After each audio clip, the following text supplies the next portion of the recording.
नमस्कार दोस्तों, DD react के एक और रिएक्शन वीडियो में आप सभी का स्वागत है। मैं हूं आलोक। तो भाई ये हिंदुस्तान स्पेशल का है शायद वीडियो। पाक भेजा रामलला की पोशाक, नवाज शरीफ दर्शन करेंगे अयोध्या, मक्का और वेटिकन से आगे। अच्छा जी, ऐसी क्या बात हो गई? चलिए लेट्स सी। अयोध्या में कल जो रामलला की प्राण प्रतिष्ठा हो रही है उसमें पोशाक पाकिस्तान से आ रहा है। और यही नहीं, यह भी चर्चा में है कि पाकिस्तान के होने वाले प्रधानमंत्री नवाज शरीफ ने कहा है कि प्रधानमंत्री बनते ही वे दर्शन के लिए भारत जा सकते हैं। साथ ही यह भी कहा जा अयोध्या में दर्शन के लिए? मुझे नहीं लगता कि ऐसा कहा होगा यार। नवाज शरीफ इतना बेवकूफ तो नहीं है, मुझे लग रहा है कि उन्होंने ऐसी बात कही होगी। आई डोंट नो, पता नहीं, मेरी नजर में तो ऐसी कोई बात नहीं आई अब तक।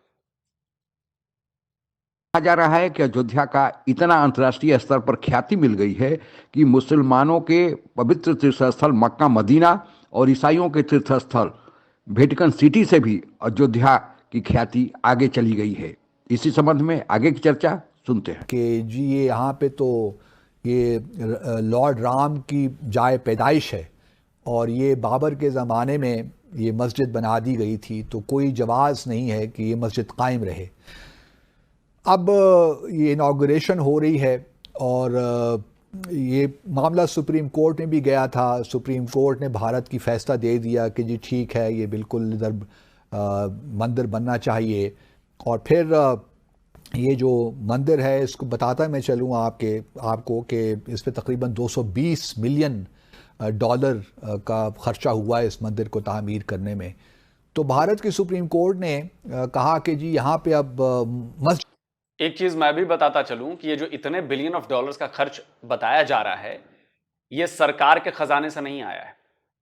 ये भारत के लोगों ने चंदा दिया है, भारत के लोगों ने वहां पर दान दिया है। और दान में करीब 3,000 या 3,200 करोड़ रुपए, 3,200 करोड़ रुपए के करीब रकम जमा हुई है।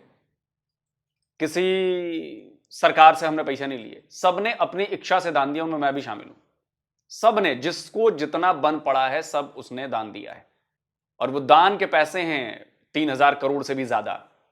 और उनमें से 250, 300 या 400 करोड़ में शायद मंदिर बन रहा है, बाकी भी अभी उसके आगे और भी विस्तार होगा, उसमें वो काम आएंगे। तो लोगों ने बनवाया है, इसमें किसी सरकारी पैसे का इस्तेमाल नहीं हुआ है, लोगों के पैसे हैं। की जगह कोई नहीं है, तो उनको तकरीबन 20 किलोमीटर दूर एक छोटी सी जगह दी है जहाँ पे एक मोहम्मद बिन अब्दुल्ला सल्लल्लाहु अलैहि वसल्लम एक मस्जिद बनने जा रही है। छोटी सी जगह दी है, छोटी सी। अच्छा ये बताइए, ये बंदा भारत में पाकिस्तान का मतलब हाई कमिश्नर रहा है, शायद हाई कमिश्नर ही रहा है, अब्दुल बासित, हाँ, एम्बेसडर रहा है।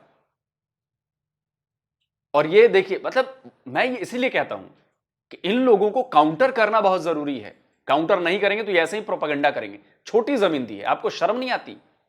आप जिस भी मजहब को मानते हैं उसमें ईमान नाम की जरा भी चीज नहीं है क्या? आपको ईमान नहीं है आप में? छोटी सी जमीन दी गई है, 5 एकड़ जमीन दी गई है। 5 एकड़ जमीन भारत में छोटी नहीं होती, पहली बात। और दूसरी बात, जो जमीन पर मंदिर बन रहा है, उस मंदिर का केस कितने एकड़ जमीन का था? 2.7 समथिंग कुछ एकड़ वर्ग की जमीन थी। बोलने में आप लोगों को जरा भी शर्म नहीं आती ना? 2.7 कुछ एकड़ की जमीन थी जिसका विवाद था, और आपको 5 एकड़ की जमीन दी गई है। आपको नहीं, मतलब भारत के मुसलमानों को। वो जो मस्जिद है वो Indo Islamic cultural foundation trust के तहत के ये ठीक है, और मैं भी इस राय से इत्तेफाक करता हूँ, क्योंकि नवाज शरीफ साहब का अपने एक इक्वेशन है प्राइम मिनिस्टर मोदी के साथ। और फिर ये भी है कि वो एक लिहाज से उन्होंने अपने जो जब वो वापस आए थे लंदन से, तो अपने उन्होंने कुछ जो प्रेस कॉन्फ्रेंस थी उसमें ये कहा था कि हमें आगे बढ़ना चाहिए और ट्रेड पे फोकस करना चाहिए। तो उनका इसका मतलब यही है कि कश्मीर को पसे पुश डाल कर अगर अमेरिकी सदर जो बाइडेन हल्फ उठाने से पहले चर्च जा सकता है, पाकिस्तानी वजीर आज़म मस्जिद जा सकता है, सऊदी बादशाह मक्का मदीना में जा सकता है। तो नरेंद्र मोदी अपनी पर्सनल कैपेसिटी में के अंदर वो हिंदुइज्म को प्रैक्टिस करें, वो क्रिश्चियनिटी को प्रैक्टिस करें, वो इस्लाम को प्रैक्टिस करें, ये तो उनको एक जाती हक है उनका। हर इंसान का जो एक जाती हक है वो है कि वो प्रैक्टिसिंग हिंदू हो, प्रैक्टिसिंग मुसलमान हो, प्रैक्टिसिंग क्रिश्चियन हो, ये इंसानों को राइट होना चाहिए। ये इतना ज्यादा जो शोर है, मुझे इस चीज की समझ नहीं है। बाकी दो तीन चीजें हैं जिनको मैं समझता हूँ। अगर वो अपने आप को प्रैक्टिसिंग हिंदू समझते हैं तो that is good of him, मतलब उनको समझते हैं कि क्या मतलब है चीमा जी? मैं आपको कहूं कि आप एक प्रैक्टिसिंग मुसलमान अपने आप को समझते हैं, आप समझते हैं कि आप हैं। ये जो मीठी मीठी बातें करते हैं ना आप, मीठी मीठी बातें, सर बलूचिस्तान पर कुछ कर दीजिए ना प्लीज।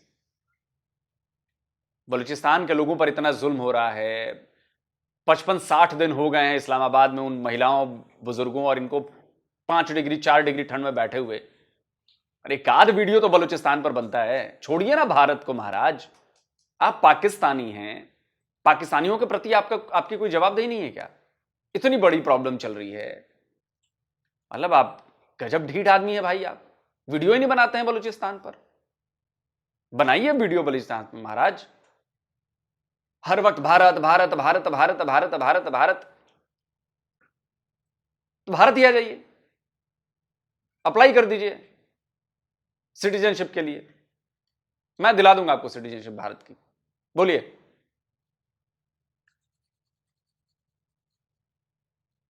बलूचिस्तान की आवाज उठा लीजिए कभी भाई। रहना चाहिए, जो मर्जी करे वो। ये जो दो चीजें हैं इसमें, एक तो सारी बात है नरेंद्र मोदी पॉपुलर है, तो बहुत सारे हलकों को ये भी होता है जी पॉपुलर बंदा है, then he is coming from the lower class, नीचे से वो एक चाय वाला था, ऊपर be the Vatican city of Hindus, the holiest site. चाय वाला लोअर क्लास हो गया क्यों भैया? वो किसी से लेकर खाता है, किसी से लेकर चाय बनाता है, वो मेहनत करता है। जो भी चाय बनाने वाले हैं सुबह से लेकर रात तक मेहनत करते हैं, किसी का एहसान नहीं लेते वो। कईयों पर उनके एहसान भी हैं, महीनों महीनों उधारी चलती है उनकी, तब भी चाय वाला पूछता नहीं है कि चलो भाई कोई बात नहीं दे देना। तो चाय वालों को आप लोअर क्लास मत कहिए। वो अपनी मेहनत से, अपनी खुदगर्जी से कमाता है, चाय बनाता है, चाय पिलाता है, पैसे लेता है, घर जाता, अपना घर चलाता है। इसमें क्लास कहां से आ गई कि ये लोअर क्लास है और आप अपर क्लास हो गए? चाय बनाना लोअर क्लास का काम है क्यों भाई? आपके यहां होता होगा, हमारे यहां नहीं होता। हम लोअर क्लास माने चाय बनाने वालों को? मेरे घर से दूध जाता है क्या उसके यहां? वो पैसे देता है, दूध खरीदता है, मेहनत करता है, अपना बिजनेस करता है, लोअर क्लास हो गया। वाह जी वाह, यही फर्क है माइंडसेट का। इसीलिए आज हमारे यहां एक चाय वाला भी पीएम बन जाता है, आपके यहां नहीं बन सकता, समझे? ठीक है जी, ये एक उनका एक जो पर्सपेक्टिव है। फिर आपको पता है वहां पे योगी साहब भी मौजूद हैं, who is a fire brand Hindu है। ठीक है जी, मोदी का वो दाएं बाजू है, सबसे बड़ी पॉपुलर स्टेट है इंडिया की, और एक कल्चरल, स्पिरिचुअल एंड सोशल उन्होंने इंटरनल यूनिटी बनाई हुई है। राम जो है वो भारत के, राम के बिना भारत की कल्पना नहीं हो सकती, भारत के लोकतंत्र की कल्पना नहीं हो सकती, भारत का पॉलिटिकल ऑर्डर नहीं हो सकता, भारत का पॉलिटिक्स नहीं हो सकता। राम नीति ही राजनीति का बेस होगा इंडिया में, यानी सबकी बराबरी, किसी के लिए कुछ नहीं, जो भी इंडियन आइडिया ऑफ इक्वलिटी है। So that's how I see it. बिल्कुल सही है। और ये बात बिल्कुल, क्योंकि मेरे मतलब नोटिस में आई, तो मैंने इसलिए फिर आपसे पूछ लिया कि काफी मुझे बल्कि अच्छी भी लगी ये चीज कि ऐसा कोई मतलब जिसे कहते हैं ना नेगेटिविटी उस तरह की नहीं नजर आ रही है, मतलब पाकिस्तान में भी नहीं। खबर है कि अयोध्या में रामलला की जो पोशाक है वो पाकिस्तान के सिंध सूबे से आई है। सिंधी समुदाय के लोगों ने विधि विधान के साथ इस पोशाक का पूजन किया। वहीं दूसरी तस्वीर आपको जयपुर से दिखा रहे हैं। जोधपुर की रामधाम गौशाला से 108 कलशों में करीब 600 किलो गाय का घी अयोध्या ले जाया जा रहा है। तो भगवान राम की प्रतिमा के प्राण प्रतिष्ठा पर होने वाली महाआरती में जोधपुर के गाय का घी उपयोग में लिया जाएगा। और इस वक्त केंद्रीय मंत्री ज्योतिरादित्य सिंधिया क्या कह रहे हैं अयोध्या से, जो वहां आपको सुनाते हैं। मैं उनका भी हृदय की गहराइयों से धन्यवाद अर्पित करना चाहता हूं। आज दोनों हनुमानगढ़ी और रामलला के मंदिर का दर्शन का सौभाग्य प्राप्त हुआ और इस एयरपोर्ट में आप देख रहे हैं कि प्रधानमंत्री जी की जो सोच और विचारधारा है कि भारत के हर शहर को जब हवाई अड्डे में कोई भी व्यक्ति देन अगर एक एंटायर नेशन वो जो हिंदू वैल्यूज और हिंदू रिलीजन को अडॉप्ट करना चाहती है, एम्ब्रेस करना चाहती है, तो let it be. Then the world खुद ही उनको जज करती रहेगी और दुनिया देखें क्या Joe Biden, Emmanuel Macron, Xi Jinping, Mohammed bin Salman, क्या इन लोगों ने इंडिया के साथ ताल्लुकात को चेंज किया? बिल्कुल चेंज नहीं किया। सारे के सारे बड़े जबरदस्त ताल्लुकात उनके साथ लेके बैठे हुए हैं, क्योंकि उनको पता है कि क्या करना है। उनको पता है कि इंडिया हमारे लिए एक इम्पॉर्टेंट प्लेयर है। ठीक है जी। अब होगा क्या? अब जारी बात है, जो राम मंदिर की सारी जो मैसेजिंग अगर आप देखें, वो एक सोशल वेलफेयर और डेवलपमेंट की मैसेजिंग है। ठीक है जी। के अंदर आपको पता है वो एक सेगमेंट है उनका, वो ये कहते हैं कि भाई मुसलमानों की आबादी तो बढ़ी है, आपके मुल्क के अंदर हिंदुओं की आबादी क्यों कम हुई है? Now they use this thing, now they use this term. वो पाकिस्तान के अंदर ये क्वेश्चन है, इस क्वेश्चन को आप अंडर एस्टिमेट नहीं कर सकते, या इस क्वेश्चन को आप इग्नोर नहीं कर सकते कि आप लोगों को पता ही होगा कि इस देश में मुगल शासन को स्थापित करने वाला बाबर ही था। बाबर जब भारत में प्रवेश किया था तो बताया जाता है कि उसने कई और मंदिरों को तो तोड़ा ही, लेकिन 3 मंदिरों का विशेष रूप से उसने तोड़ने में और उसको मस्जिद में परिवर्तन करने में भूमिका अदा की थी। जो सबसे पहला मंदिर उसने तोड़ा था वह था पानीपत का, और इसका कारण यह है कि जो मुगल आतंकी या उस समय के जो मुगल बाबर आया था वह उसी रास्ते से, जो कि क्योंकि पंजाब इस समय पाकिस्तान और भारत दोनों के हिस्से में है, तो अफगानिस्तान से पाकिस्तान का पंजाब और फिर भारत के पंजाब हरियाणा होते हुए आगे की ओर बढ़ा था। तो चलिए वीडियो बंद करते हैं, हो गया। अच्छा, एक बात मैं बताना चाहता हूं कि जो लोग ये कहते हैं ना कि नहीं नहीं तलवार के जोर पर नहीं फैला, तो मैं एक सवाल पूछता हूं। अयोध्या में जहां पे पहले मंदिर था, ये जो बाबरी मस्जिद थी, उसके पहले मंदिर था वहां पर, तो वो जो जगह थी, वो जगह ना कोई भारत की बड़ी बिजनेस हब के रूप में मशहूर थी। वो जगह मतलब कोई बहुत बड़ा बिजनेस हब नहीं था, कोई बहुत बड़ा कुछ मतलब यूं कहें कि बड़ा शहर नहीं था, अर्बन शहर दिल्ली, मुंबई और इन जैसे शहर नहीं थे, जयपुर, जोधपुर जैसे शहर नहीं था वो, जहां की बात कर रहा हूं मैं। तो आखिर उसने वहां पर मंदिर तोड़कर मस्जिद क्यों बनाई? इसका एक बहुत बड़ी वजह है इसकी, क्योंकि वो जो जगह है ना, पूरे भारत के हिंदुओं के लिए, पूरे भारत का मतलब उत्तर से लेकर दक्षिण तक और पूरब से लेकर पश्चिम तक बहुत अहमियत रखती है, क्योंकि रामलला का जन्म हुआ था वहां पर। और ये डॉक्यूमेंटेड चीजें, पुराणों में चीजों में बताया गया है कि सरयू नदी के किस तरफ, कितनी दूरी पर, कहां पर वो सारी चीजें हुई थी। डॉक्यूमेंटेड है, आज से हजारों साल पहले लिखी गई किताबों में। तो अभी आप देखिए नेपाल में जबरदस्त, वहां से तो खैर बहुत सारी चीजें आई हैं, अयोध्या, वहां के लोग बड़े खुश हैं नेपाल में। बांग्लादेश में जो हमारा हिंदू समुदाय है वो बड़ा खुश है, बहुत जबरदस्त तरीके से सेलिब्रेट भी कर रहा है। ठीक है, वहां पर उसको दबाया जा रहा है, लेकिन वो अपनी आवाज उठा रहा है, बांग्लादेश का हिंदू भी, और वो खुश है। भारत के हिंदू बहुत खुश हैं। मॉरिशस में तो छुट्टी उट्टी घोषित कर दी गई है, और वहां पर भी बाकायदा बहुत जबरदस्त खुशी मनाई जा रही है। और दुनिया के कोने कोने में हर जगह खुशियां मनाई जा रही हैं, वो चाहे न्यूयॉर्क का टाइम्स स्क्वायर ही क्यों ना, वहां भी खुशी मनाई जा रही है। तो बाबर ने वो मंदिर तोड़कर उस जगह पर मस्जिद क्यों बनाई? वो चाहता तो भाई उसका राज था, और वहां पे जगह की कमी तो है नहीं भाई, वो कहीं भी बना लेता, तोड़ने की क्या जरूरत थी? कहीं दूसरी जगह जाके बना लेता, उससे 5 किलोमीटर दूर बना लेता, उसी के बगल में बना देता, चाहे ज्ञानवापी हो चाहे मथुरा हो। तोड़कर ही क्यों बनाया गया? हिंदुओं के मंदिर को तोड़ना ही क्यों जरूरी था? देखिए, अयोध्या, बनारस और मथुरा, ये तीनों हमारे 3 बड़े देवताओं की सबसे बड़ी जगह हैं। अयोध्या में प्रभु श्री राम, काशी विश्वनाथ भगवान भोले शंकर और मथुरा में भगवान श्री कृष्ण।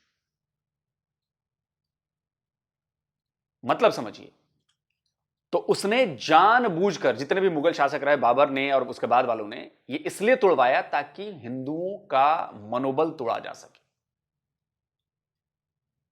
उनको मोरली डाउनग्रेड किया जा सके कि अरे तुम्हारे देखो जो सबसे बड़े वाले थे तुम्हारे, सब हमने तोड़ दिए। वरना क्या वजह थी? कोई वजह नहीं थी। आपको मस्जिद बनानी थी, आप बगल में बना लेते, कहीं और बना लेते, बड़ी बना लेते, उससे बहुत बड़ा बना लेते। लेकिन मंदिर तोड़कर ही, काशी विश्वनाथ में मंदिर तोड़कर क्यों बनाना था? अयोध्या में तोड़कर क्यों बनाना था? मथुरा में तोड़कर क्यों बनाना था? ताकि अपनी बादशाह दिखाई जा सके कि हिंदुओं, तुम्हारी औकात नहीं। और जब किसी आदमी का हौसला, मनोबल तोड़ना हो, तो सबसे पहले आप उसके जो बड़े रिलीजन के जो चिन्ह हैं, उनको आप मटियामेट करते हैं। सोमनाथ को क्यों इतनी बार तोड़ा गया? इसीलिए। लेकिन आज सोमनाथ भी खड़ा है और आज अयोध्या का मंदिर भी खड़ा हो गया है। काशी विश्वनाथ भी, ज्ञानवापी भी खड़े होंगे और मथुरा भी खड़ा होगा। लेकिन उसको तोड़ने वाले मुगल कहां गए? जमीन में दफन हो गए।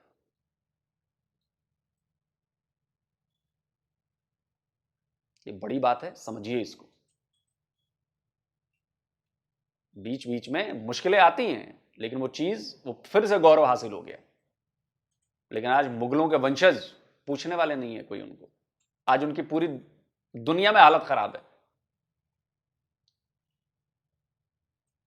अब कोई कहता है कि जी हमने तो लाल किला बनवाया, हमने तो ताजमहल बनवाया। तुमने नहीं बनवाया भाई, वो भारत के कारीगरों ने बनाया, भारत के पैसे से बना, भारत की जमीन पर बना। वरना जहां से मुगल आए थे, बाबर आया था, एक बिल्डिंग ऐसी बता दो ताजमहल जैसी और लाल किले जैसी। वहां पे गुफाओं में, कंदराओं में रहने वाले लोग महलों की बात कर रहे थे। अबे उनको बनाना भी नहीं आता था, पता ही नहीं था कि ऐसी भी चीजें होती हैं। बताओ ना, ताजमहल जैसी कितनी इमारतें हैं बाबर जहां से आया था, फरगना से। लाल किले जैसी कितनी इमारतें उसकी बनवाई हुई? नहीं। हमारा पैसा, हमारी जमीन, हमारे कारीगर, तो चीज हमारी है, भारत की है। और भारत में रहने वाले हर किसी की है, वो चाहे हिंदू है, मुसलमान है, सिख है, ईसाई, वो सबकी है, जो भी भारत में।